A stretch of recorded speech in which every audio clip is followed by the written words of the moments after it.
The child of a man who could buy anything in the world was slowly fading away, and no amount of money could stop it. Every morning the sun rose over a mansion filled with marble floors and silent hallways, yet inside one small bedroom, sickness breathed heavier than luxury. Doctors came and went, machines beeped softly, medicines lined the shelves like trophies of failure, and still the little girl grew thinner, paler, weaker. It was as if something unseen had wrapped itself around her life, squeezing tighter each day, daring anyone to notice. If you believe stories about kindness, hidden pain, and second chances still matter in this world, take a moment right now to like this video, share it with someone who needs hope, leave a comment, and subscribe to the channel. Your support keeps stories like this alive. Ethan Hale was known everywhere as a self-made millionaire, a man who rose from nothing to everything. Business magazines praised his discipline, his sharp mind, his relentless ambition. But none of them saw the hollow spaces inside him, the places where success could not reach. His wife had died years earlier after a sudden illness, leaving him alone with their only child, Lily. From that moment, Ethan poured his entire existence into protecting her.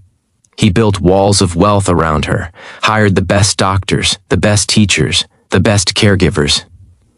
Yet Lily was always sick. It started with small things, headaches that lingered too long, fevers that returned without reason, nights when she cried softly from exhaustion she couldn't explain. As years passed, the sickness deepened. She barely ate. She barely slept. Her laughter, once bright and fearless, became rare, like a memory that visited only on special days. Tests showed nothing clear. Specialists argued. Treatments changed. Diagnoses shifted. But nothing worked. Some whispered that it was psychological. Others blamed genetics. No one had answers. Ethan watched his daughter shrink under blankets too big for her fragile body, and for the first time in his life, he was powerless. The man who negotiated million-dollar deals couldn't negotiate with fate. He grew distant from his company, spending nights in a chair beside Lily's bed, listening to her breathing, terrified of the moment it might stop. The mansion, once a symbol of achievement, felt more like a beautifully decorated prison.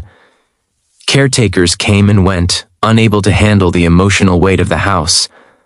Then one winter morning, a woman named Clara arrived. She was older than most nannies, with tired eyes and calm hands. She didn't have flashy credentials or impressive recommendations. What she had was patience, and a presence that felt steady, like someone who had survived storms and learned how to stand afterward. Ethan barely noticed her at first. To him, she was just another attempt, another fragile hope. Clara approached Lily differently. She didn't force food or push cheerfulness. She sat quietly, reading stories, humming softly, cleaning the room with care. She noticed things others ignored. The way Lily flinched when night approached. The way her eyes kept drifting toward the floor near her bed. The way her breathing became shallow after sunset. Nights were the worst. Lily often woke up crying, drenched in sweat, trembling with fear she couldn't explain. Doctors blamed night terrors. Medications were prescribed. But the fear remained. Clara began staying late, sitting on the floor, watching, listening. She noticed faint sounds in the room when the house was quiet, a soft dragging noise, barely audible, almost like something shifting its weight. One night, when Lily's fever spiked again, Clara knelt beside the bed to calm her. As she reached down to retrieve a fallen toy, her hand brushed against something cold and unfamiliar beneath the bed. Her heart tightened. Slowly, carefully, she bent down and looked under the bed. What she saw changed everything. Hidden beneath the bed frame was a small, dark space cluttered with old boxes, forgotten items, and something else.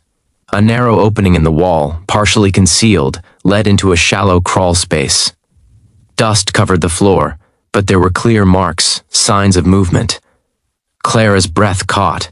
This was no ordinary hiding spot. This was a place someone had been using. Fear crept into her chest, but she didn't scream. She didn't run. She covered the space back up and stayed calm, holding Lily until she slept. That night, Clara barely closed her eyes. By morning, she contacted Ethan and insisted he listen. Security was called. The wall panel was removed. Inside the crawl space, they found evidence that made the air feel heavier. Old blankets, food wrappers, a small flashlight, and surveillance notes scribbled on scraps of paper. Someone had been living there, watching, listening, hiding in the shadows of the mansion. Further investigation revealed the truth.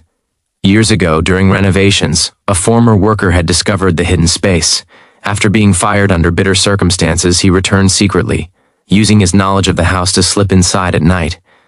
He never intended to harm Lily physically, but his presence alone was poison. He watched her sleep. He whispered sometimes. He moved things slightly, just enough to keep her afraid. Over time, the constant fear drained her body. Her illness wasn't a mystery disease, it was terror. When the man was arrested, the house felt different almost instantly. The air felt lighter. The nights grew quieter. Lily slept through the darkness for the first time in years. Within weeks, her appetite returned. Her color improved.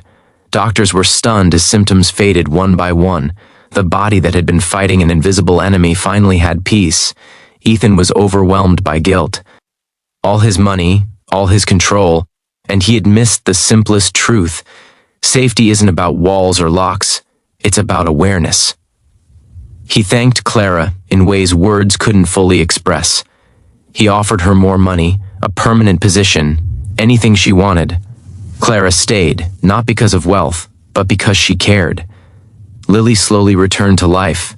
She laughed again. She ran through the halls that once felt terrifying. She began school, made friends, and dreamed aloud. Under the same bed that once hid fear, Clara placed soft storage boxes and fairy lights, turning it into a place of comfort instead of dread. Ethan changed too.